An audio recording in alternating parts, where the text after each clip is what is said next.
మంచిర్యాల జిల్లా మందమర్రిలో science teacher సూపర్గా చెప్పాడు. అదేంటి అనుకుంటారా? సాధారణంగా పాఠాలు ఎవరైనా వినిపిస్తారు. అయితే అందరిలా చేస్తే ప్రత్యేకత ఏముందనుకున్నాడు మాస్టారు భీంపుత్ర శ్రీనివాసు. వినపడేలా కాదు, కళ్ళకు కనపడేలా పాఠాలు చెప్పారు. పంచ కట్టుకుని మందమర్రి ప్రభుత్వ పాఠశాలకు వచ్చారు. వినాయక చవితి కాదు, ఏమిటి విశేషం అని అంతా అనుకున్నారు. ఆయన క్లాసు తీసుకోవడానికి 5వ తరగతి విద్యార్థులు గదిలోకి వెళ్లారు. అప్పటికీ ఆశ్చర్యంగా చూస్తున్న విద్యార్థులు సార్ చొక్కా తీసేశారు. లోపల ఉన్న మరో చొక్కాను చూసి అవాక్కయ్యారు. ఆ చొక్కా మానవ శరీర భాగాలను ముద్రించి ఉంది. ఇక్కడ కట్ట ఉంటే లోపల మౌత్ ఎట్లుంటుంది చూడండి, ఎట్లా కనబడుతుంది? ఇటు కూడా కనబడుతుందా? Right, okay. సో ఇక్కడ బ్రెయిన్ నుంచి చూడండి ఎన్ని నర్వ్స్ పోయినాయి చూడండి. ఇలా రెడ్ కలర్ లో, తర్వాత ఇంకొక కలర్ వేరే కలర్ బ్లూ కలర్ కనబడుతుంది చూడండి. అవన్నీ బ్లడ్ వెజల్స్, అర్థమవుతుందా? తర్వాత ఇక్కడ చూడండి, ఇక్కడ నుంచి మీకు ఒక బొక్క కనబడుతుంది చూడండి. ఇక్కడ రాకుంది ఏంటిది? వెన్నెముక అంటాం మనం.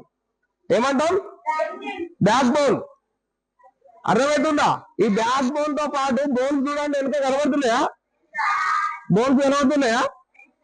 చూడండి, మజిల్స్ బోన్స్ రెండు కనబడుతున్నాయి చూడండి. ఇక్కడ దాకా కనబడుతున్నాయా? ఇంకా ఏం కనబడుతున్నాయి? మజిల్స్ కనబడుతున్నాయి.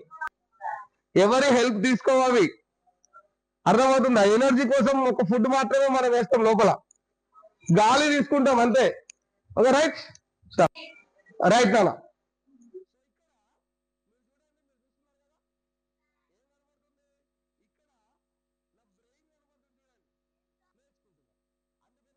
డ్రెస్ వేసుకొని వచ్చింది. మీకు రెగ్యులర్ గా స్కూల్ డ్రెస్ తోటి ఉంటుందా నేను? ఓకే, ఈ డ్రెస్ ఎందుకు వేసుకొని వచ్చిందంటే మీకు ఇంటర్నల్ ఆర్గాన్స్ డైరెక్ట్ గా చూపెడదామని వేసుకొని వచ్చినా నేను. ఓకే, కనబడుతుందా? నా డ్రెస్ లో కనబడుతుందా? ఏం కనబడుతుంది? ఓకే, ఏం కనబడుతుంది? ఇప్పుడు చూడండి, ఏం కనబడుతుంది మీకు? ఇక్కడ హార్ట్ కనబడుతుంది, లంగ్స్ కనబడుతుంది, ఇక్కడ ఏంటి స్మాల్ ఇంటెస్టైన్స్ కనబడుతుంది, ఇంకా కొన్ని కనబడుతుంది. మీకు చూద్దాం, బ్యాక్ కూడా కొన్ని కనబడుతుంది. ఓకే,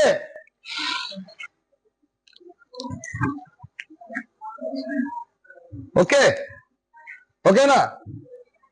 భయపడాల్సిన అవసరం లేదు, తెలుసుకుందాం. అందరం తెలుసుకోవడం కోసం ఇది తీసుకొచ్చిన నేను. భయం అవుతుంది ఎవరికైనా? మన మజిల్స్ ఉంటే ఎట్లుంటాయో ఇది చూడడం కోసం మనం ఈ పని చేస్తున్నాం ఇప్పుడు. ఓకే, మీరు నేర్చుకుంటే చాలా విషయాలు, మినరల్ సిస్టమ్స్ అన్ని కూడా ఇవి పని చేయడం వల్లనే మనకు ఏమవుతుంది, మనం బతికున్నాం. ఎందుకంటే గుండెకి ఎవరైనా కొట్టుకోమని చెప్తారా? అది దానికదే కొట్టుకుంటది.